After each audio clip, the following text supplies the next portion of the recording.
إنسانية، كأنه ما بقى حدا يحس بحدا. اللي عايش مبسوط ما انه حاسس بالتاني. ناس قاموا جارين وناس ويدين جرو جاي. Yeah, my village Nertiti was attacked many times by the militia of Janjaweed. Under heat of the sun and the fire of the war, they have come to the snow to United States of America with different cultures, languages. They have come just looking for peace, stability, and other life. Most of them have been coming from Afghanistan because President Trump has suspended most of the refugee program. Hashim Ali arrived 2 years ago with his family, while Johanna arrived a year ago to New Haven. My name is Johanna. I am from Syria. I have been here 1 year and 2 months ago. I left my country to Turkish. I live in Turkish in camp for 4 years. After I come to America with my family.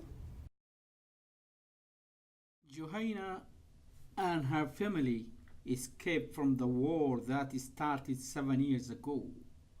That day, her brother was sharing his father their sleeping room, while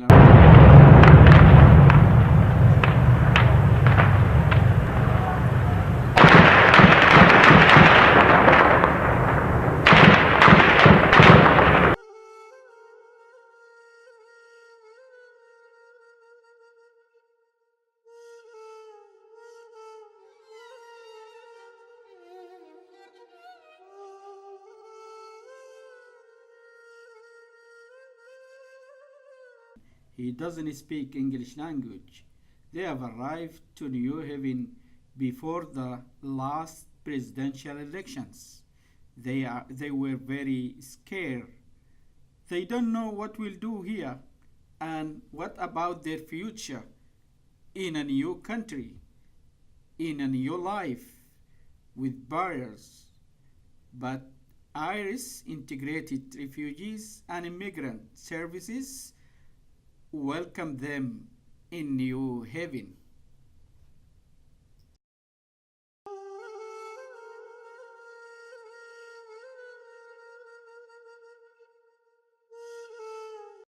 Welcome to Iris.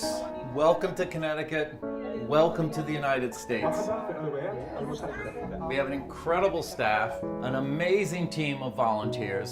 We're all going to work together to help you start your new life, to help you set up a new home, to get the health care that you need, to reunite your family, to get the legal services that are necessary, to enroll your kids in school, to help you learn English, and help you find jobs. IRIS service would stop after a couple of months.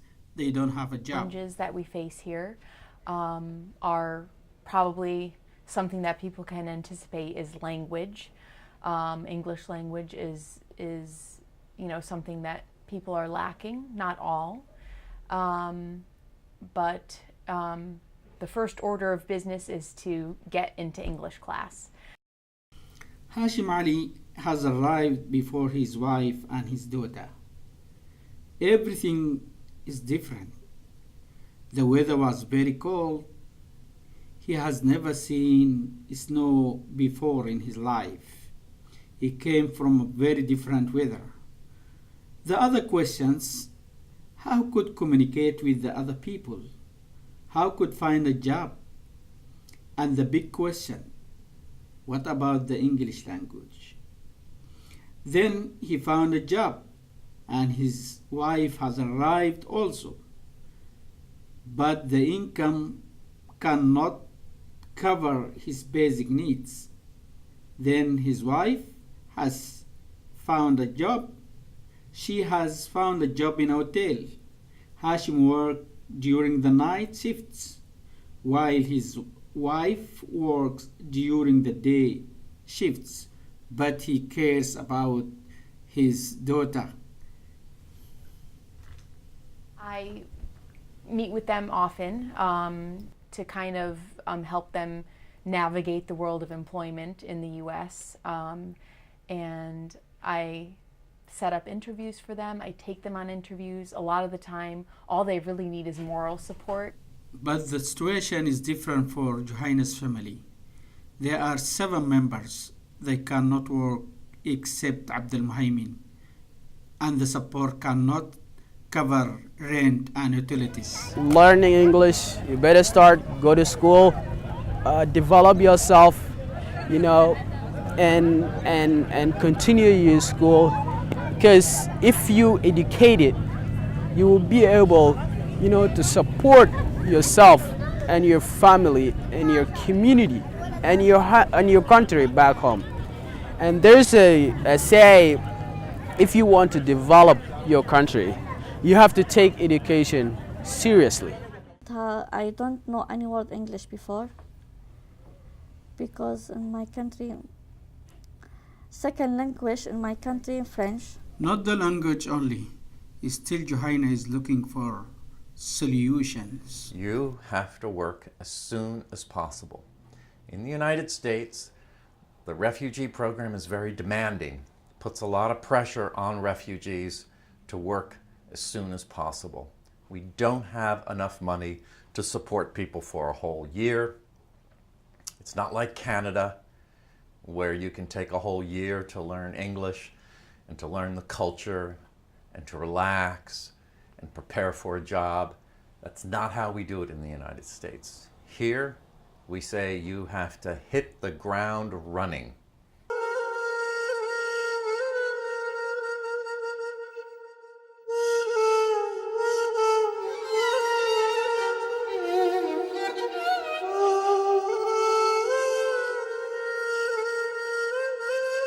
But Juhaina's mother has no experience in working back home. She is remembering only her dead husband and her injured son. She is worried.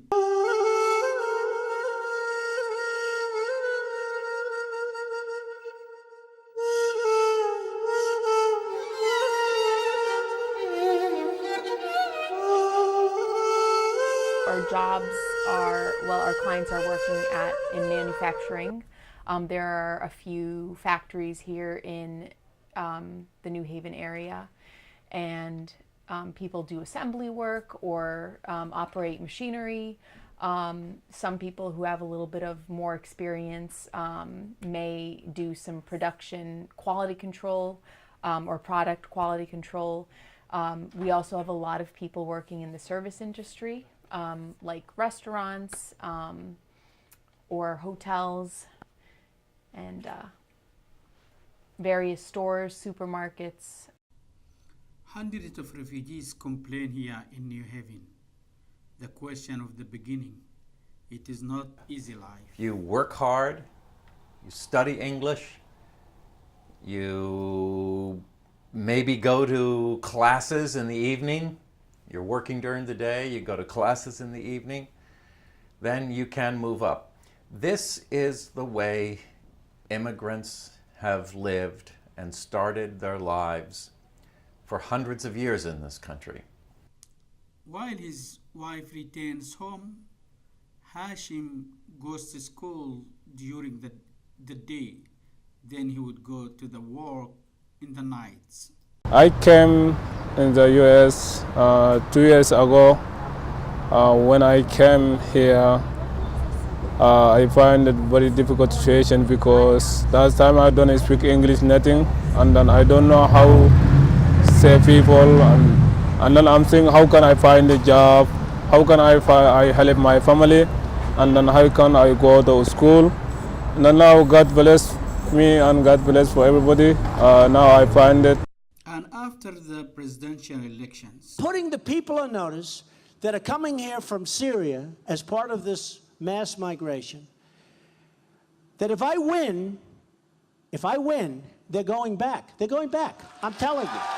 They're going. Utterances about Muslims and about refugees has really cast a very ominous and frightening cloud over the U.S.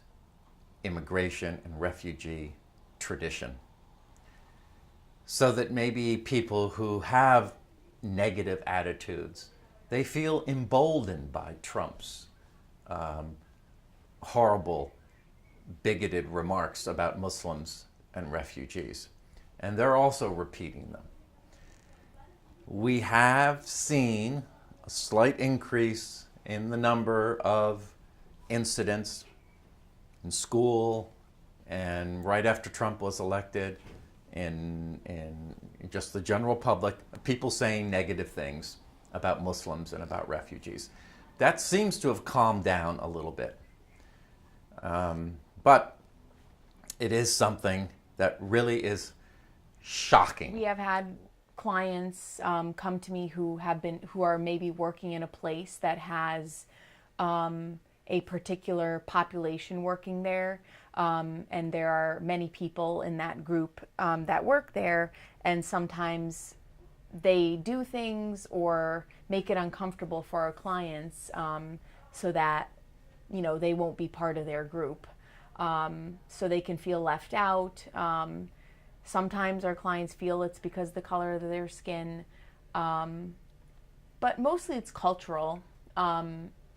People unfortunately have preconceived notions about what people are like when they're coming from a certain country, and they may treat them in a specific way because they have the wrong impressions. There was one woman once that wasn't hired because she was wearing a headscarf at work, which is flat out discrimination. The best way for a new American to integrate is to make friends with their American neighbors. Here in the East Rock, New Haven, on this mountain, this is a Sudanese community. Still they are celebrating their cultures. They have their food and they enjoy the sunny day together. They are welcoming a new family came from Sudan recently. Saleh or Saleh Mountain or Saleh Hill, because I used to bring people and gather them together in barbecue party every Saturday, especially in the summertime. We will continue from today up to September every week.